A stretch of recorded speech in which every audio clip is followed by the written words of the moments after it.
So we're excited for today. This is a very collaborative webinar. We love doing it when we're able to work with people that we love to work with. And we have here Steve Denny. Steve, welcome. Steve is with Innovative Business Advisors. And Steve, I want to give you a platform here because you've been doing this for a while. We've worked with you closely. You've worked with us closely. So this is a natural fit on doing this webinar today. But there's a lot we're going to cover. I'm excited about all that's going to be brought to the table because there's nothing better than really listening to people who are experts in their space and have been doing it for a while and getting to listen to that knowledge base. And so, Steve, I'm going to hand Jim. Sorry, I was going to say last year of all the webinars that we did, our best attended and most frequently requested webinar presentation was with Steve when we did something on exit planning. So thank you, Steve, for coming back. I didn't know that, Jim, but honored to be with you. Love working with you guys, and we've created some success together. So thank you for having me. And I'm delighted to also have Terry Lammers, my partner, on the call with us today. Terry's traveling this morning, but he was able to jump on his cell phone. So you'll see Terry down there. And nice, Terry. Thanks, guys. Is he the brains behind this group or just the looks? He's primarily the looks. I'm the younger guy. Yeah, he's the youth and vitality side of the equation. No, Terry's a CVA, multiple book author. He's got a new book coming out that's just unbelievable. Can't wait for it to come out. I've had the privilege of being able to read the book before it's published, so really excited for that. And Terry is a CVA, does all our valuation work internally. He is also a contract CFO, just coming off a long engagement with an organization where he helped grow an organization from single digit 7 figures to 8 figures, and well on their way to 9 figures over a short course of time. So Terry is absolutely phenomenal. And for any of your clients that need a real experienced hand looking at the books internally and doing some coaching and consulting work on finance and capital structure, there's nobody better than Terry. He's our man in the field, if you will.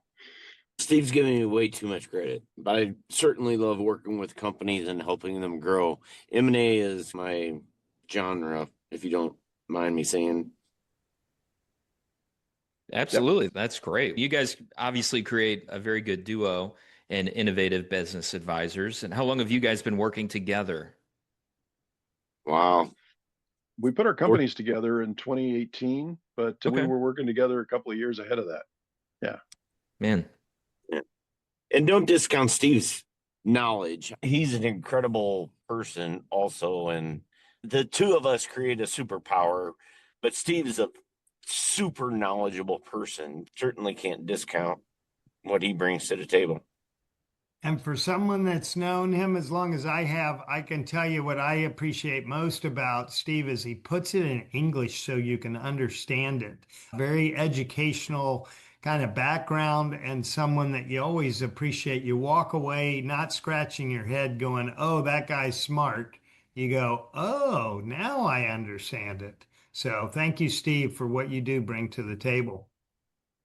I appreciate that. And that's, Jim, what I hope we accomplish today. We're going to share a couple of simple things, 2 ideas that I want to make sure land and resonate.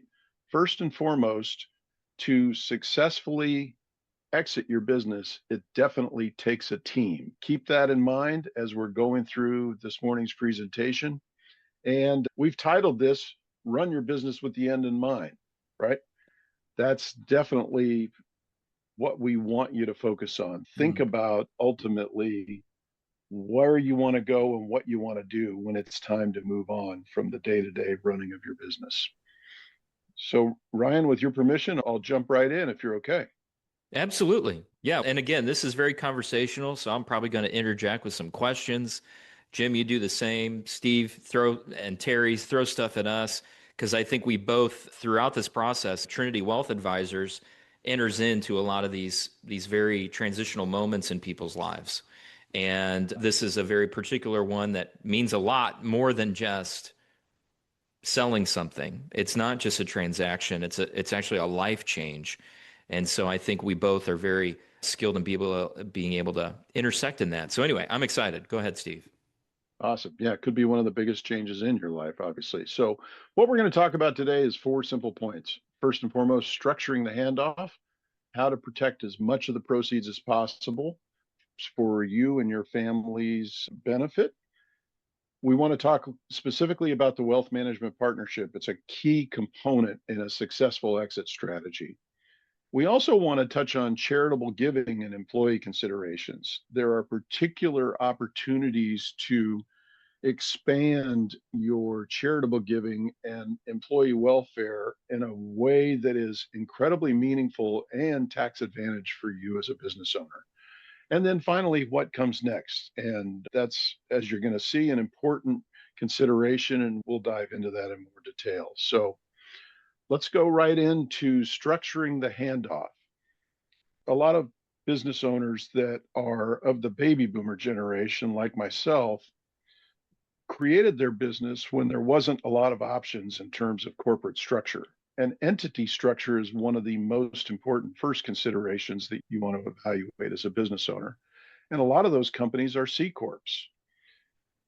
In today's tax environment, if you're a C Corp, you really want to think through, do I want to convey my business in its existing C Corp status? Or do I want to explore changing my entity structure to avoid double taxation? There are some very specific considerations to take in place when you think about when you transition your business. And I mean, whether you sell it to a family member, whether you sell it to a key employee, whether you sell it to a strategic player in your industry, or whether you sell it to an outsider who you don't know at all. And I would include in that outsider group private equity and private investment funds, which are pretty active in today's marketplace. The tax impact is probably the biggest single consideration in terms of how much of the proceeds do you get to keep.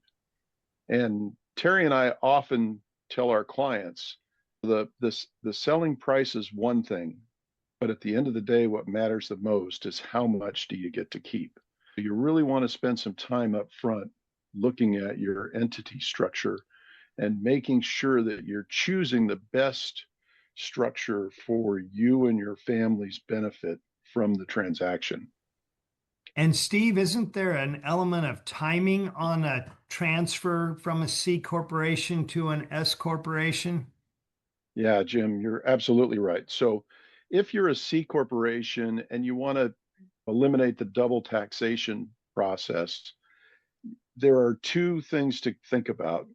If you're doing a stock sale, you're going to have to allow at least 12 months between the time you convert from a C Corp to an S Corp or a different corporate structure in order to basically only be applicable for the capital gains portion. You're going to have to season your stock by a minimum of 12 months. If your C Corp has a lot of assets in it and you are basically focused on seasoning the assets for a potential asset sale, you're going to have to allow 5 years. This is a very purposeful decision that you've got to make way before you get to the market, if you will. Great question, Jim. And how would you say most clients' accountants are proactively engaged in this conversation of exiting? We find that often as not even considered. And again, that leads to the proactive nature of this Yeah, I couldn't agree more. And process. so here's a key thing to think about, particularly for our attendees here. The first question you want to ask your accountant or your CPA is, how active are you in business transition planning? And if it's something that they do occasionally, I would ask them, can you recommend me to an expert in your field that does that? Because most accountants, Jim, believe it or not, this week we had an accountant valuing the tax impact on a asset sale, and they weren't even aware that Missouri has eliminated capital gains tax at this point. They were giving their client advice that wasn't timely. So again, I would just want to stress that. Talk to your accountant and your CPA and ask them, how much experience do you have with transition, planning the tax impact of a transition? And if it's something they do occasionally, ask them to recommend somebody that to you within their field that is truly an expert in that side, because you really want a tax expert advising you on the best structure, your best entity structure, and best deal structure for you and your family. Steve, I would jump in and say, hey, it's the same way with your attorney. It's like there's attorneys, they're estate planning attorneys. They're not transactional attorneys. So you also need an attorney that is used to doing M&A transactions and stuff like that, because that can be detrimental to the deal. Above all, I'm hearing you guys say there needs to be a runway, a very long one, probably longer than what people anticipate. And so I've heard that oftentimes, and I believe it's a common joke where you talk to a business owner and you say, when do you think you're going to exit? Oh, 3 to 5 years, I think. And the answer is always 3 to 5 years. And it happens every year, 3 to 5 years. And so it does take some intentionality. Anyway, I love that first piece here, structuring the handoff. Yeah, really important to do that. And a couple of key things to think about before you even begin to thinking about going to market. You really want to have your structure set up. You want to review all the timing.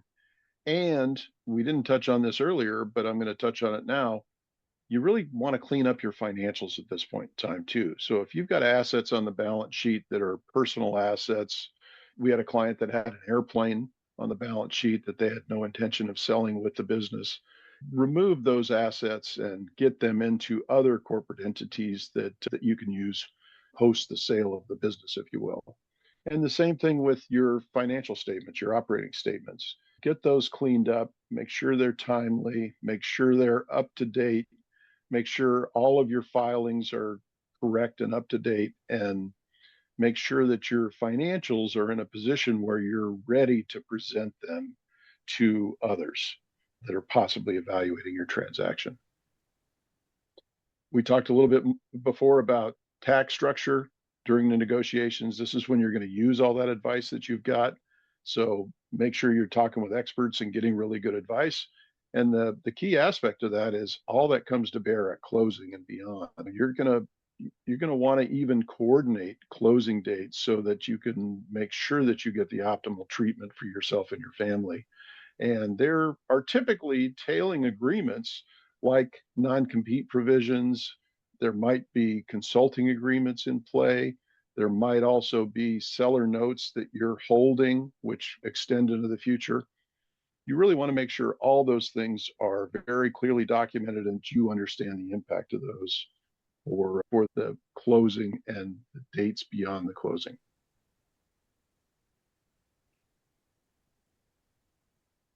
Make sense? Excellent. All right, And let's talk about along those lines. Oh, you're jumping right into it. So I was gonna say one of the things you mentioned, personal assets. A lot of business owners that we meet that, and I love the way Ryan says, he's always bringing up the question, when do you see exit? 100% of businesses will exit, small businesses, 100%, whether it's to family, whether it's to someone else, 100% will succeed. So I love this. The title of this, begin with the end in mind. You know this is going to succeed. The point I was going to bring up, though, was understanding your cash flow, your personal expenses. Most business owners that we see have a number of things that they consider business expenses, whether it be kids on the payroll or whether it be other legitimate business expenses, but understanding that cash flow effect is one of the things that we focus on. How much are you actually getting out of this business? And will you get out with the net after tax benefit so that people realize, ooh, what is? And that's one of the things that we focus on. Yeah, and I think Ryan touched on this earlier. Business owners are often thinking 3 to 5 years in the future. And if you ask business owners, are they really thinking about exit planning, right? The statistics will say that 70% of business owners say that exit planning really matters. But the stark reality is that 15% or less actually invest the time and effort to put some work in regarding exit planning. And Ryan, Jim, I just want to ask you guys, with your business owner clients, how often do you find them approaching you about talking about exit planning at this point without you bringing up the subject? Ooh, it's very rare in terms of I've seen it. And Jim and I have resonated on this piece before where we don't want, and you guys are the same way, we don't want people to leave money on the table. Maybe it's a tax structure, maybe we'll talk about charitable giving here in a moment, but there's these pieces that really matter. And it's always hard when it feels like you matter, you feel like you care more than the people walking out the door. And that's where it really rubs you because you really want the best for these situations to work out. Yeah, One and of our core values is, Steve, one of our core values is what you value, you can impact. So the typical business owner that comes in to our purview, we start with, what is this worth? Do you know what it's worth? And we actively engage that business owner where it's a significant piece of their net worth, an ongoing valuation methodology so that they know. Sometimes people get tired, and then the worst thing that ever happens is burnout or upset. Steve, you and I worked on an interesting one last year yep, that was family generational business that decided that this was something created by a father, two brothers.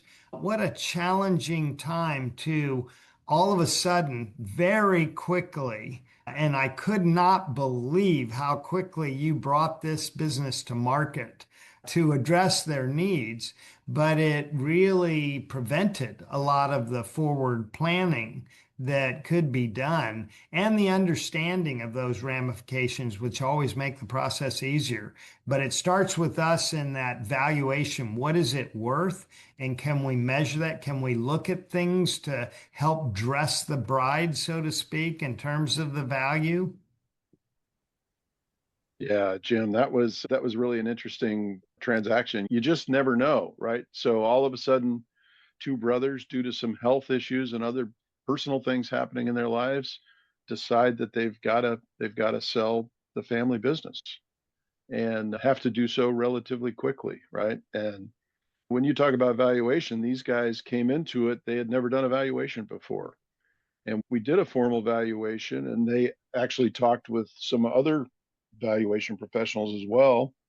And we gave them a number that was dramatically different than the other valuation guys. And just to give a couple of particular numbers out there, the other guys had quoted in the low seven figures. We quoted in the high seven figures. We actually ended up doing that deal at an 8-figure valuation. So it turned out to be a real nice win for the sellers in that situation. And I would say it was an unusual outcome because they really didn't spend a lot of time doing any of the preparation and pre-planning that was necessary. They just were fortunate enough that they had converted their family C Corp to an S corporation many years ago. They did avoid that double taxation that we talked about earlier in the call. Jim, I'm wondering if you could touch base on, we're thinking through this case study, which touches on a lot of what Trinity Wealth Advisors does. So you have a moment of a business owner who's probably had some decent, they've been paying themselves over the years, they've had a salary, and now they're shifting into this moment where that source of income, potentially, depending on how the deal was done, that income is dissipating, if not leaving them. So, Jim, what's something that Trinity Wealth Advisors does to coordinate with someone like Steve and the client in order to help them understand their future situation? First step is really, and these people weren't clients before the sale. So the first thing was creating that valuation, which thankfully Steve was able to bring to the table. Secondly, was to address how much is enough? How much can I get from this lump sum? Tax wise, their accountant, I would say, was not the most clear on what that tax ramification was going to be. And we were ramrodding towards a very quick sale predicated by the situation, but a number of things. And then ultimately, for the brother that we represented, it was figuring out and addressing, okay, how am I going to live like this? And the brother that we represented also wasn't sure he was through yet. I still enjoy an active life of business wise. It's like, what am I going to do next? And we custom design here's how you get income out of this situation as opposed to the old paycheck. His wife had retired. And so it was, what are we going to do? How do we address? So some simple things from financial perspectives. On the other hand, if you're the typical business owner that is as busy as most are, running, chasing, doing everything that you do to keep the business as successful as you can, which these brothers both had done very well and taken over. In fact, what was amazing was how these brothers had multiplied the value of that business considerably after taking it over from their father. Over how many years was that, Steve? They weren't clients before for us, but to me, it was an amazing trajectory of how they had bought the business from their father and then multiplied its value. They had about 20 years and they were pretty successful with that. Okay. Yeah.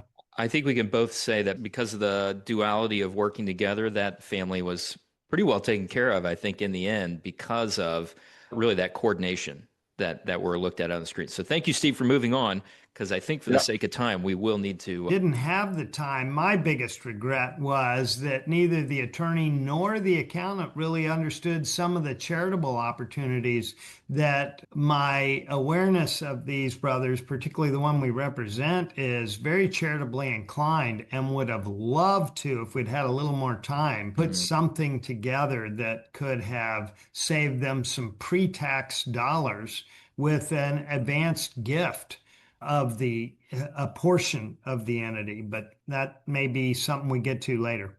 Yeah, we're going to talk about that in just a second, but I do think this is a situation where we came together pretty quickly.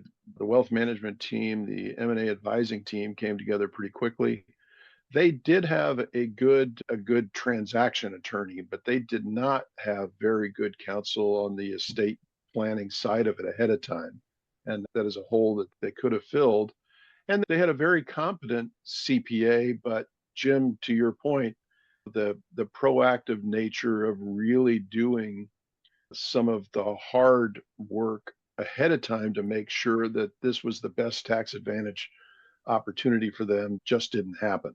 And I'll give their accountant some grace. They have a very competent accountant, just didn't have enough time to really do what could have been a different outcome for these guys. And that's why we're having this call. Hopefully the business owners that are on this call will basically take this advice and consider it in their own life and perhaps put a little time and a little margin into their own life to be able to make sure that they don't miss those opportunities. And margin, Jim, what is that?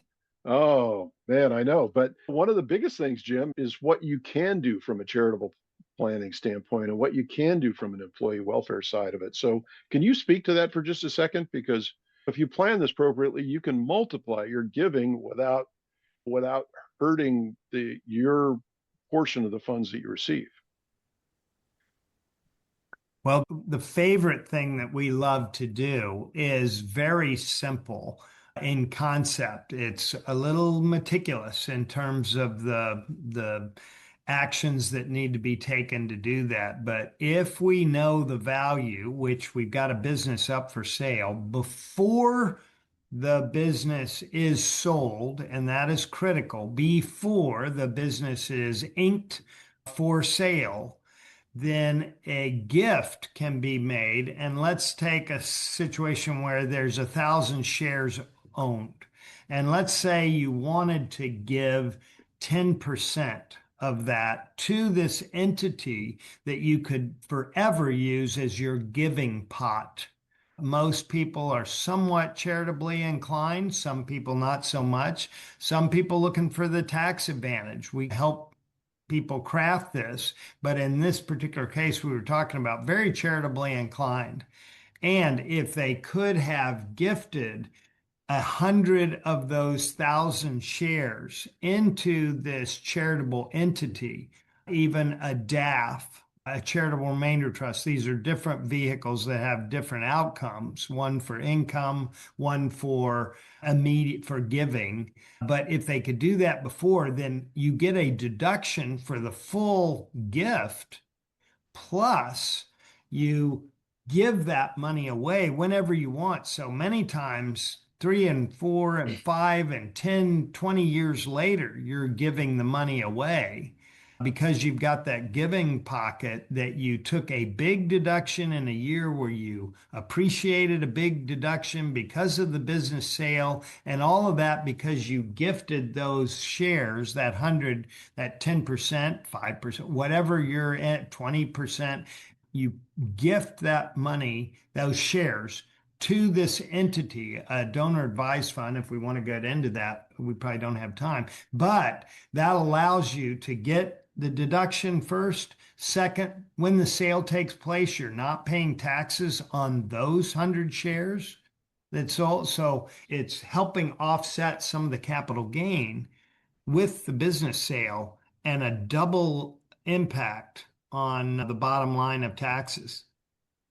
Yeah. Steve, I'm going to let you go to the next slide because I have a couple of things I'd love to share a little bit where I actually come from the nonprofit world. I worked in there for many years, and this goes for business owners, and this goes for people that just care about things bigger than themselves. And I watched people at a donor level, the ones who spent the time and effort to work with a team like Trinity Wealth Advisors, for one, and particularly somebody who's a business owner and is in a transaction like Steve represents.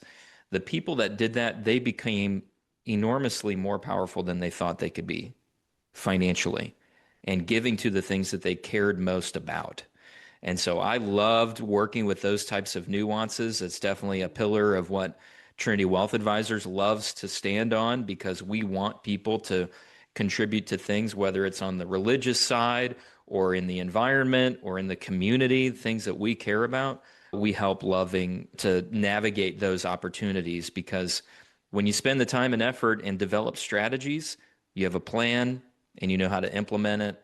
And it's people like this on this call that really value that. So anyway, I just wanted to tee that up, Steve, because we both love those kind of pieces. And Couldn't Steve, agree. you know these people well. The average business owner does not feel wealthy. Their business is worth money. And this is one of the first times if you don't know the value of your business, then please do yourself a favor by figuring that out, finding that out. And Steve, you are an excellent resource to whether you do that yourself or you refer them to somebody to do that. This doesn't have to cost a fortune. We're not talking about an accounting certified valuation, but know what that value is worth. And then all of a sudden they come into liquidity and they go, wow, we can do things we wanted to do, but we never saw ourselves as wealthy. And the psychological part of addressing that is one of the things that we specialize in helping people with.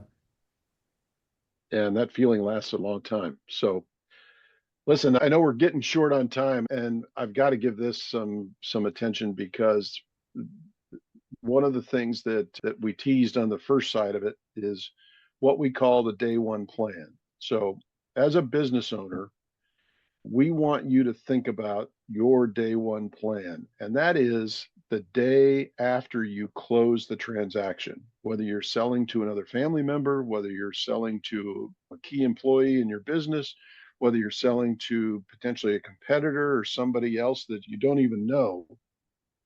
you really want to focus yourself and your family on what comes next, right? And having set up charitable trusts and things of that nature, there's a huge amount of fulfillment that takes place in that. But as Jim had talked earlier, this may be the largest financial transaction you ever do in your life.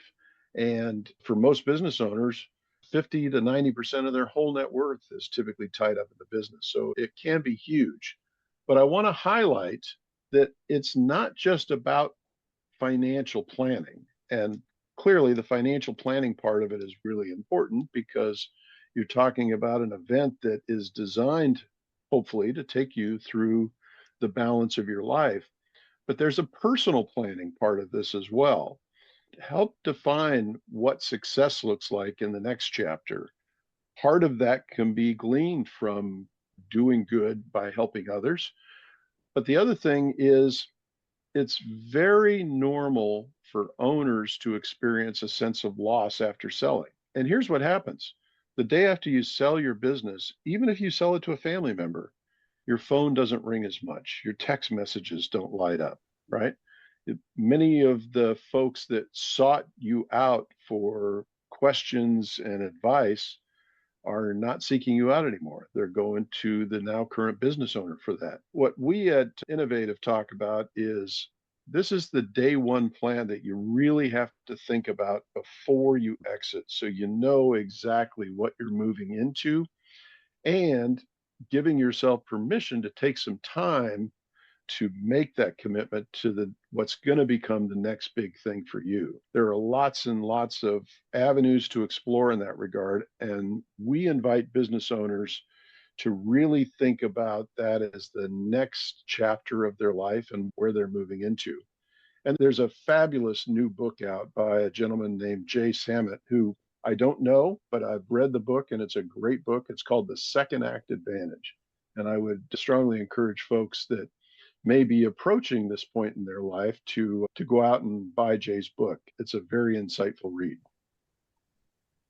Steve, wouldn't you say that's the biggest reason people don't get started? Or Ryan, you're pretty good at asking this question. What stops the business owner from looking at that end in mind? Is it that, time, that knowing what to do, or something like you're talking about in an understanding and awareness of the what's next that we often face with people? Oh, that's my identity.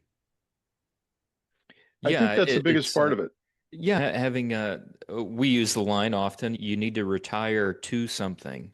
Hmm. And sometimes that is a big question mark. There's fear there, there's timidity, there's unknown. It's that new chapter. Jim, you've done a lot of studies in the transitions of life and what that looks like. And they're different for everybody, but they do come. And so when you combine what we like to do is add this financial piece to that, piece as in a portion of their life, but peace, Peace. We want to add that piece of that that they have enough, and we can help navigate them throughout that journey. Yeah, and when you think about retire, focus on the prefix, focus on the right? What are we going to next? Is all about changing to something else, right? Don't think about sitting back. Think about what you're going to do next. Purpose. I just went to a conference on rewirement as opposed to retirement, because many of us today have more energy, more passion, more excitement than so we're not ready to just walk away from active engagement, or purpose is what we call it in life. Yeah, fabulous. You're going to have, for the first time in a long time, you're going to have not only the time, but you're going to have the means to really begin to dream big, do something that maybe has been kicking around in your head for a long period of time, right? Start that So other business that lean you into it. could. Yeah. All right, Yeah. so So Steve, you got hopefully, some key yeah, takeaways. I like this. hopefully we've hit the objectives here. I want to strongly encourage folks, think about starting their planning at least 2 to 3 years before their target exit date. Start with a business valuation. If you've never had your business valued, oh, I can't encourage you enough. Get a business valuation done. Know exactly where you stand. Know exactly the resources that you have available, and That will also inform any particular changes that you need to make to maximize the exit strategy. Build a team, get the right people engaged with you. The key question I would invite you to ask advisors that you meet is, how often are you involved in transactions? Make sure it's what they do for a living. Really deal with experts, because it is a very unique portion of the law, portion of the accounting world, and obviously portion of wealth managing and planning into the future. Spend some time thinking about how you're going to use the funds. Explore charitable giving, explore employee bonuses and things of that nature. Don't do these as afterthoughts. You can do them ahead of time, and you can actually multiply the impact you have by making sure that you do these on a tax advantaged basis. And then most importantly, focus on that day one plan. Think about what's next in your life. Really get that locked in. I can't tell you how many people we've seen that think they're going to retire and play golf and go to the lake and they're going to be happy. I'm going to tell them, Terry, about, we had a lady that came to us in her late 70s, obviously had money, just was beautifully coiffed, beautifully dressed, came in and sat down, said, I want to buy a business, and simply said to her, help me understand what's motivating you to buy a business at this point in your life. And she said, after we sold our business, my husband passed away. And for the last 4 or 5 years, I've done nothing but to do lunch with my friends and go to the country club and so forth. And she said, you know what? I just am not challenged anymore in my mind. I need something in my mind to focus on. So I want to Amen. buy a business so that I can just keep my mind engaged and thinking about new things and new frontiers. And so for her, that was really important. And I just want to underscore that the other side of that coin is, if you don't have something like that, the things are not going to get better for you in retirement. So plan for life after the deal. And I would say Trinity Wealth is a great place to begin that planning. Yeah, thanks, Steve. Your Once you hit your last slide, looks like a big, and then I think what we'll do is, for those of you who are on, there's a Q&A little tab at the very bottom. Anybody can ask a question there in that Q&A. It allows us, the panelists, to see that. And feel free to do that here moving forward, and we'll just be able to start that.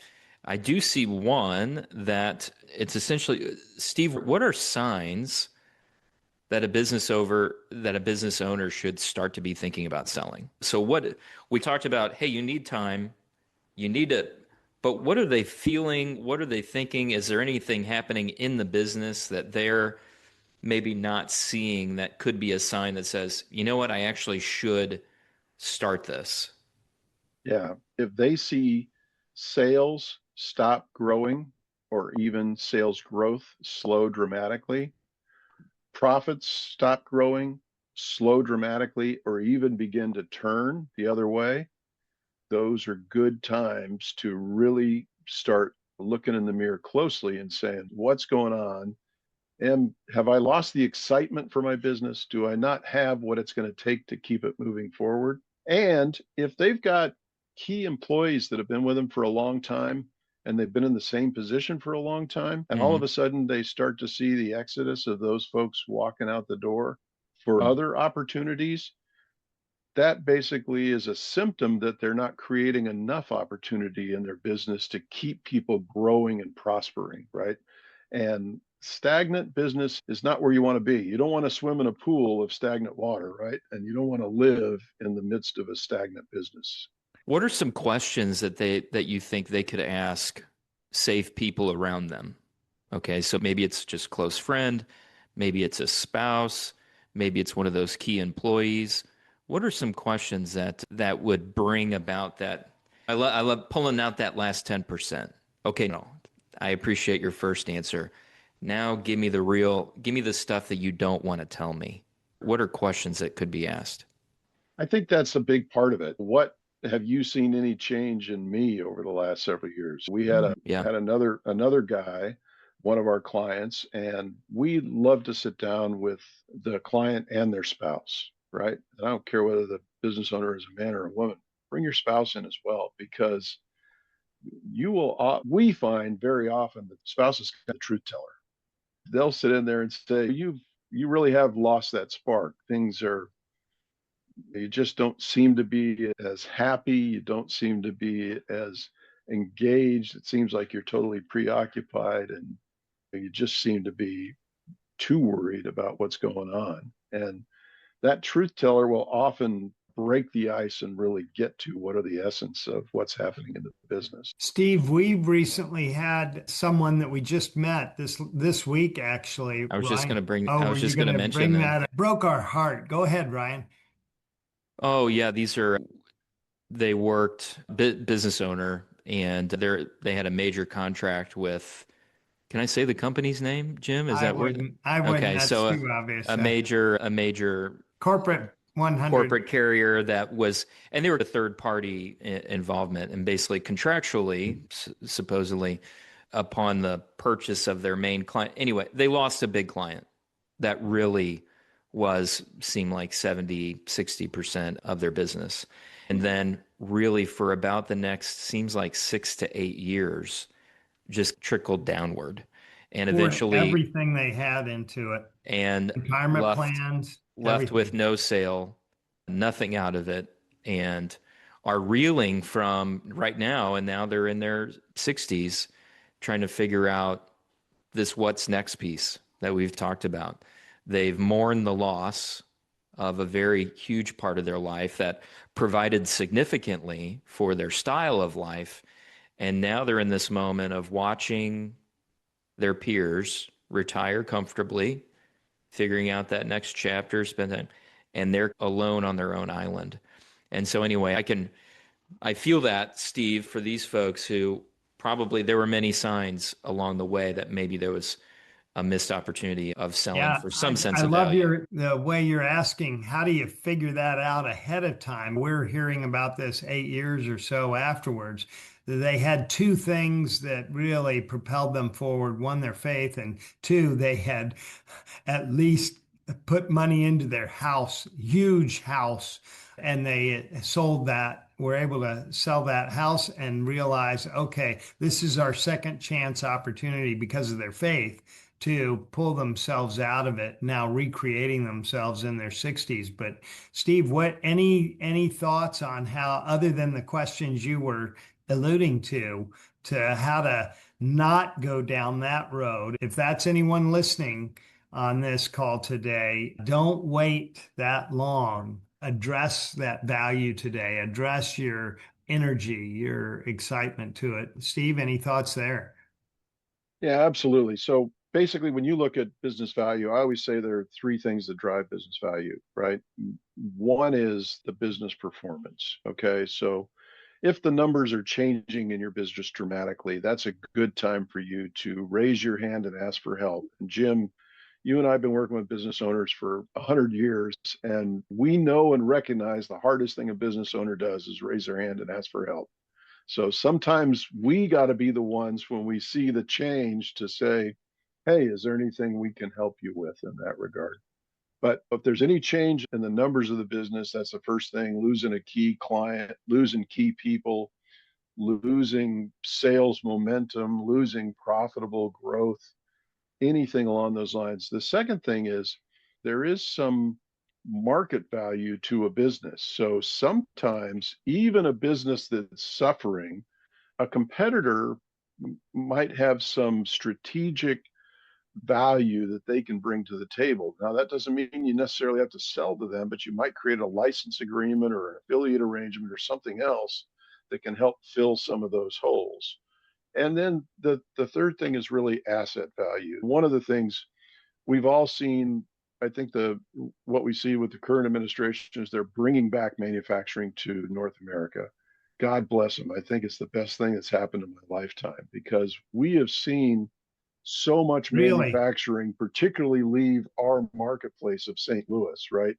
Offshored manufacturing. And I've seen so many companies that have got a huge asset base, but as their business continues to deteriorate, they don't monetize those assets. They just leave them in place. They turn the machines off. And all of a sudden, you had something that was worth something that now, since it's been sitting idle for several years, is not worth anything more than a scrap value.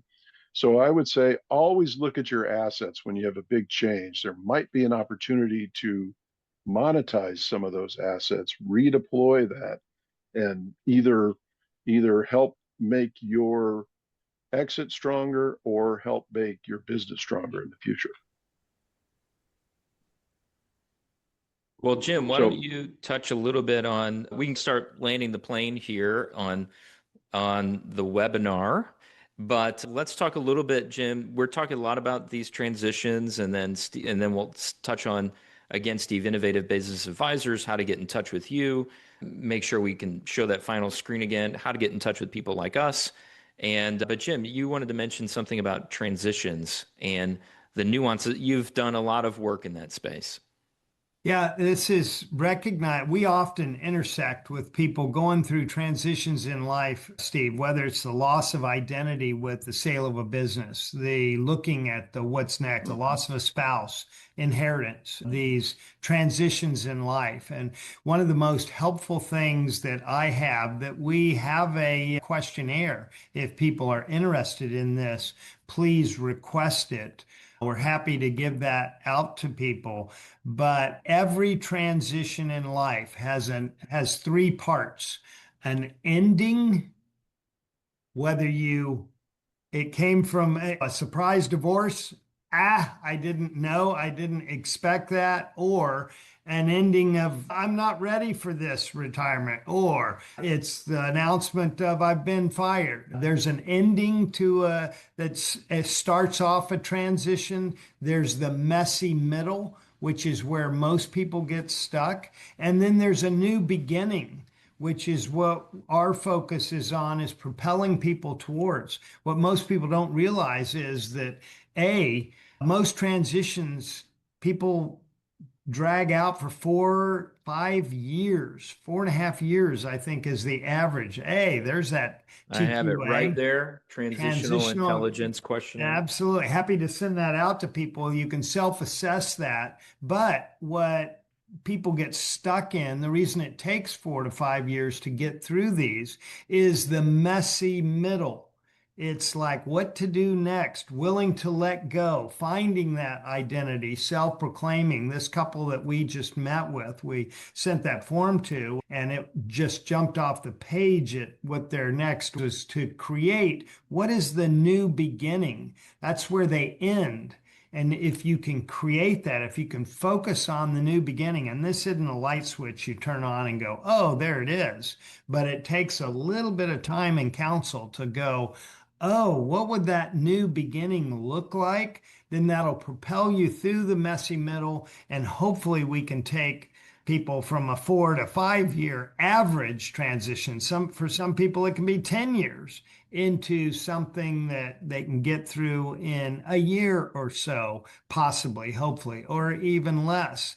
The other thing is people end up in messy middle with multiple transitions. I know my daughter moved to Colorado, our only child at this point in life, and married a guy with 4 kids. So we became grandparents. And I look at the what's next in business. So I've got multiple things going on, including a dad that's 95. So they call these, when I fill out this assessment, this transition assessment, I realized I'm in what's called a life quake. So a lot of this going on, and it does get confusing when I go home. Now, when you are aware of it, you can start to take actual steps towards whatever that rewirement is, because I'm more passionate about what I do today than I've ever been. And how do I take action steps towards that next step?